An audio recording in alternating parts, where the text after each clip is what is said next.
علماء اہل سنت کی جیتی جاگتی تقریروں کا مرکز الفاروق کیسٹ ہاؤس، خیالی اڈا، گجرانوالا۔ واحلل عقدۃ من لسانی یفقهوا قولی۔ احمدک اللہم یا مجیب کل سائل، والصلاة والسلام علی من هو افضل الوسائل، وعلى آلہ واصحابہ ذوی الفضائل۔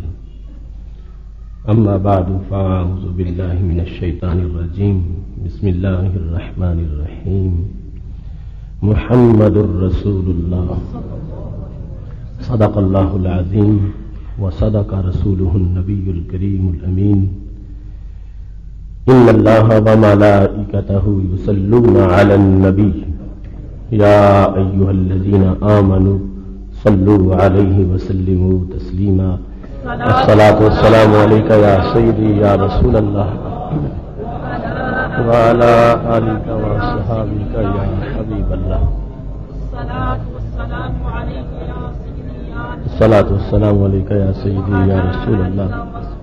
وعلی آلک وصحابک یا حبیب اللہ۔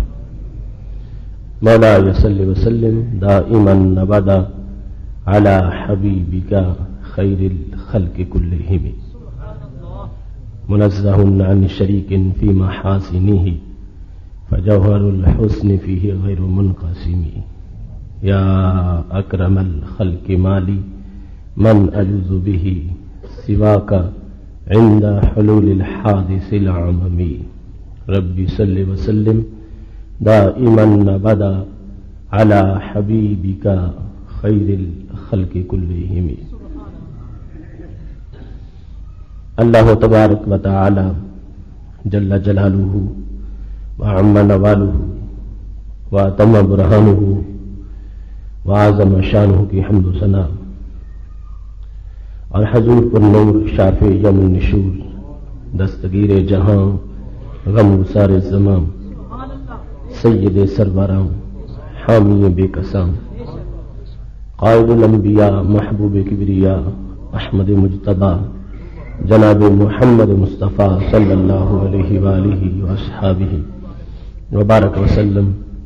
کے دربار گہر بار میں ہدیہ درود و سلام عرض کرنے کے بعد، نہایت ہی محتشم حضرات و خواتین، رب ذوالجلال کے فضل اور توفیق سے آج ہمارے خطبہ جمعۃ المبارک کا موضوع ہے مسئلہ علم غیب، قسط نمبر 12۔ میری دعا ہے خالق کائنات جل جلالہ ہم سب کو قرآن و سنت کا فہم عطا فرمائے، اور قرآن و سنت کے بلاغ و تبلیغ اور اس پر عمل کی توفیق عطا فرمائے۔ رسول اکرم نور مجسم شفیع معظم صلی اللہ علیہ وآلہ وسلم کو خالق کائنات جل جلالہ نے جو خصائص عطا فرمائے ہیں اور جو فضائل و کمالات ہبہ کیے ہیں، علم غیب شریف ان میں سے ایک ممتاز معجزہ ہے، اور رسول اکرم صلی اللہ علیہ وسلم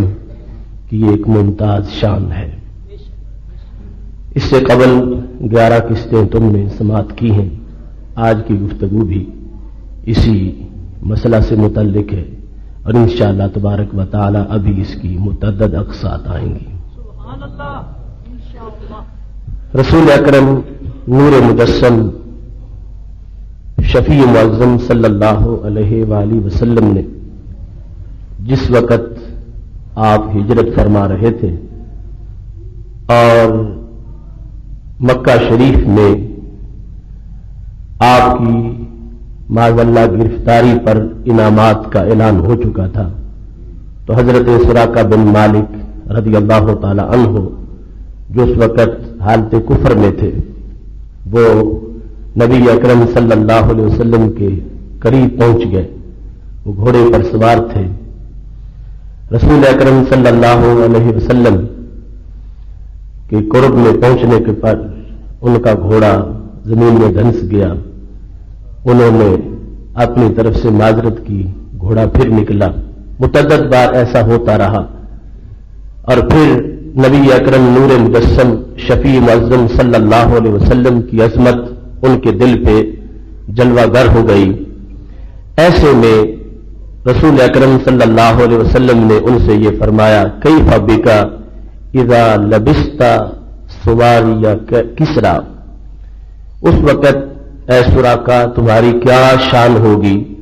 جب تم کسرا کے کنگن پہنو گے۔ یہ خبر جب دی گئی تھی تو اس وقت ہجرت مدینہ شریف کا ابتدائی مرحلہ تھا، اور کسرا کے کنگن اور کسرا کے خزانوں کی فتح کا جو معاملہ تھا وہ دور سیدنا فاروق اعظم رضی اللہ تعالی عنہ میں تھا۔ رسول اکرم نور مجسم شفیع معظم صلی اللہ علیہ وسلم نے جو خبر دی، صحابہ کرام علیہم رضوان نے کئی سال بعد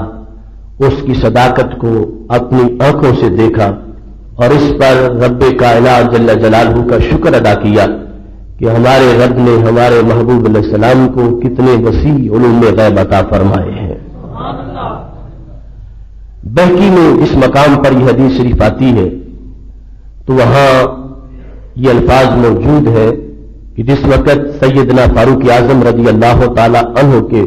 پاس وہ کنگن پہنچے اور آپ نے حضرت سراقہ بن مالک رضی اللہ تعالی عنہ کو پہنائے، بالا منکبہ ہے، وہ اتنے زیادہ کنگن تھے کہ وہ کندھوں تک پہنچ گئے، یعنی دونوں بازو بھر گئے حضرت سراقہ بن مالک رضی اللہ تعالی عنہ کے۔ اس پر حضرت عمر رضی اللہ تعالی عنہ نے یہ کہا، الحمدللہ الذی صلبہما کسرا والبسہما سراقہ، ساری تعریف اس اللہ کی ہے جس نے یہ کنگن کسرا سے چھین لیے ہیں اور حضرت سراقہ بن مالک رضی اللہ تعالی عنہ کو پہنا دیے ہیں۔ رسول اکرم نور مجسم شفیع معظم صلی اللہ علیہ وسلم کے یہ الفاظ کیف بک، اس کے معنی بہت زیادہ ہیں۔ دیکھا جائے تو اس میں کئی اخبار غیب تھیں کہ اے سراقہ بن مالک، آج تم ہمارے خلاف جنگ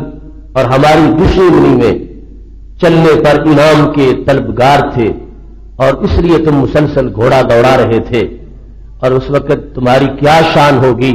جس وقت تم میرے عشق میں میرے دشمنوں کا سر کاٹنے کے لیے تیار ہوگے۔ حالت کتنی تمہاری تبدیل ہو چکی ہوگی، اور اس وقت حالات کتنے بدل چکے ہوں گے کہ آج تو ہم جو ہمارا گھر ہے مکہ شریف، اس کو چھوڑ کر مدینہ شریف کی طرف رواں دواں ہو رہے ہیں، اور اس وقت کیا عروج ہوگا اسلام کا کہ جب ہم کافروں کے گھروں میں ان کا تعاقب کریں گے اور وہاں تک کسرا کی فوجوں تک ہمارے سپاہی پہنچ جائیں گے۔ اس وقت کیا شان ہوگی اسلام کے عروج کی، اور کیا مرتبہ ہوگا اس وقت، کس حیثیت سے شوقت اسلام ہوگی۔ تو رسول اکرم نور مجسم شفیع معظم صلی اللہ علیہ وسلم نے اپنی نگاہ نبوت سے مستقبل کے حالات کو دیکھ لیا۔ فتوح فارس اپنی نگاہوں سے دیکھ رہے تھے، مال غنیمت کو اپنی آنکھوں سے دیکھ رہے تھے، مال غنیمت کی تقسیم کو اپنی آنکھوں سے دیکھ رہے تھے، اور حضرت سراقہ بن مالک رضی اللہ تعالی عنہ کے حصے کو اپنی آنکھوں سے دیکھ رہے تھے، اور یہ فرما رہے تھے اس وقت کیا شان ہوگی جس وقت فتح کا جھنڈا تمہارے ہاتھ میں ہوگا، اور کیسر اس حد تک مغلوب ہو چکا ہوگا کہ اس کو اپنے ہاتھوں کے کنگن دینا پڑ جائیں گے، اور اس وقت اس تخت پر کہ جس پہ آج کسرا بیٹھا ہوا ہے، اس پر میرے غلام اپنے پورے جہو جلال کے ساتھ جلوہ گر ہوں گے۔ تو یہ رسول اکرم صلی اللہ علیہ وسلم کی خبر محض ایک کنگن کے آنے کی خبر نہیں تھی، بلکہ اسلام کی فتوحات کی خبر تھی، اور جس کو پوری تاریخ نے دیکھا ہے کہ رسول اکرم نور مجسم شفیع معظم صلی اللہ علیہ وسلم کا بالخصوص اس وقت یہ کہنا کہ جب بظاہر حالات یہ ہے کہ خود اپنے گھر کو چھوڑ کے اور جگہ پہ منتقل ہو رہے ہیں، اور اس وقت ایسے جذبات کا اظہار یہ کسی خام خیالی کی وجہ سے یا محض کسی بہم کی وجہ سے ان کا اظہار نہیں ہو سکتا تھا۔ یہ وہ نبوت کا زور تھا کہ جس کے اوپر توجہ کرتے ہوئے اور اعتماد کرتے ہوئے رسول اکرم نور مجسم شفیع معظم صلی اللہ علیہ وسلم اس بات کو واضح کر رہے تھے